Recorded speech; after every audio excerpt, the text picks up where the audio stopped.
Hello, friends of the Winooski Library, and welcome again to Read Aloud of The Miraculous Journey of Edward Tulane by Kate DiCamillo. We'll jump right into chapter 15.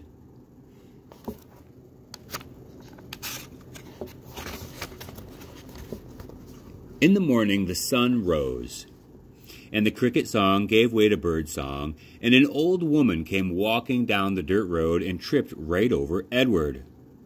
"Humph," she said. She pushed at Edward with her fishing pole. "Looks like a rabbit," she said. She put down her basket and bent forward and stared at Edward. "Only he ain't real." She stood back up. "Humph," she said again.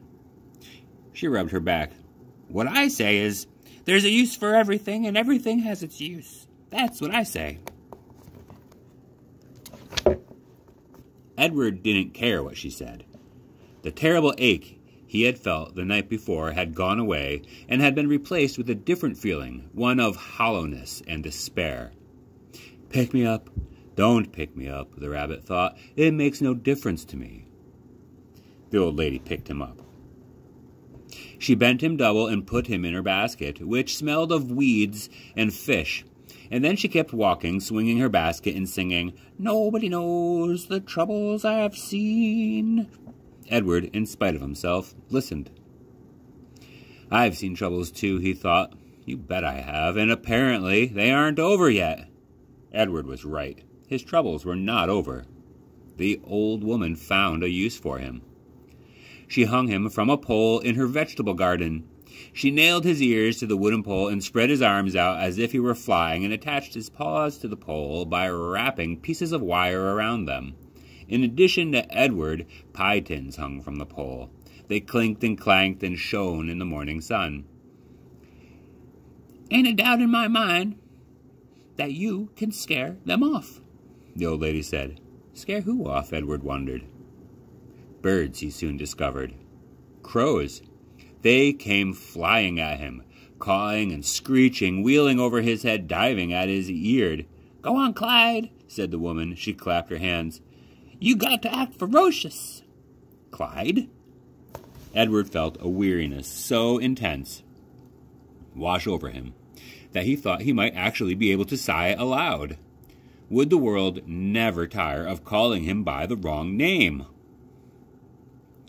The old woman clapped her hands again. "Get to work!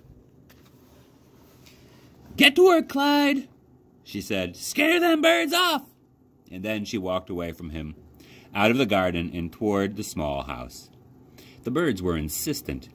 They flew around his head. They tugged at the loose threads of his sweater. One large crow in particular would not leave the rabbit alone. He perched on the pole and screamed a dark message in Edward's left ear. "Caw, caw, caw!" without ceasing. As the sun rose higher and shone meaner and brighter, Edward became somewhat dazed. He mistook a large crow for Pellegrina. "Caw, caw!" said Pellegrina Crow. Finally, the sun set and the birds flew away. Edward hung by his ears and looked up at the night sky. He saw the stars, but for the first time in his life, he looked at them and felt no comfort. Instead, he felt mocked.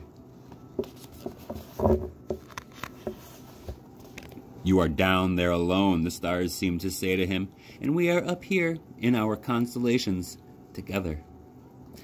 "I have been loved," Edward told the stars. "So," said the stars, "what difference does that make when you are all alone now?"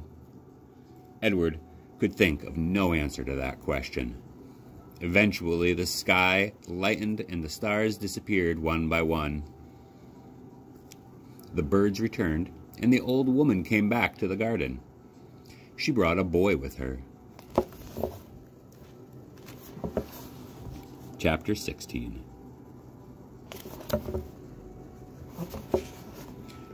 "Bryce," said the old woman, "get away from that rabbit. I ain't paying you to stand and stare."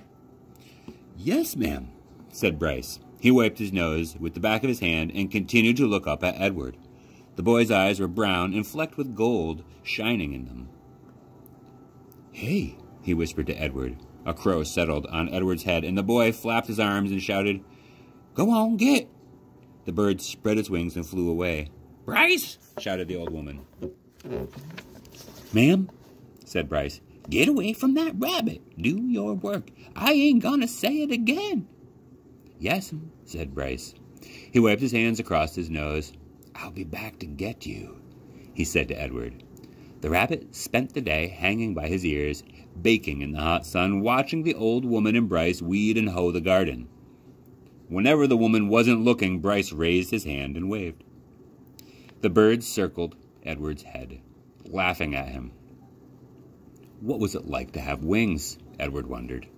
If he had wings, when he was tossed overboard, he would not have sunk to the bottom of the sea. Instead, he would have flown in the opposite direction, up into the deep, bright blue sky. And when Lolly took him to the dump, he would have flown out of the garbage and followed her and landed on her head, holding on with his sharp claws.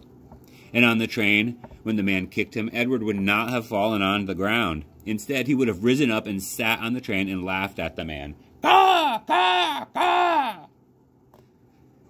In the late afternoon, Bryce and the old lady left the field. Bryce winked at Edward as he walked past him. One of the crows lighted on Edward's shoulder and tapped with his beak at Edward's china face, reminding the rabbit with each tap that he had no wings, that not only could he not fly, he could not move on his own at all in any way. Dusk descended over the field, and then came true dark. A whippoorwill sang out over and over again, "Whippoorwill! Whippoorwill!" It was the saddest sound Edward had ever heard. And then came another song, the hum of a harmonica. Bryce stepped out of the shadows. "Hey," he said to Edward. He wiped his nose with the back of his hand and played another bit of song on the harmonica. "I bet you didn't think I'd come back. But here I am. I came to save you."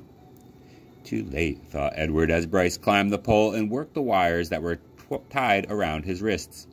"I am nothing but a hollow rabbit." Too late, thought Edward as Bryce pulled the nails out of his ears. "I am only a doll made of china." But when the last nail was out and he fell forward into Bryce's arms, the rabbit felt a rush of relief. And the feeling of relief was followed by one of joy.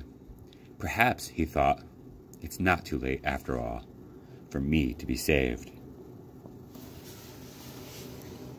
And we're going to stop this reading there with 2 chapters from Edward Tulane. Join me again next time for some more. We are coming so close to the end of the book.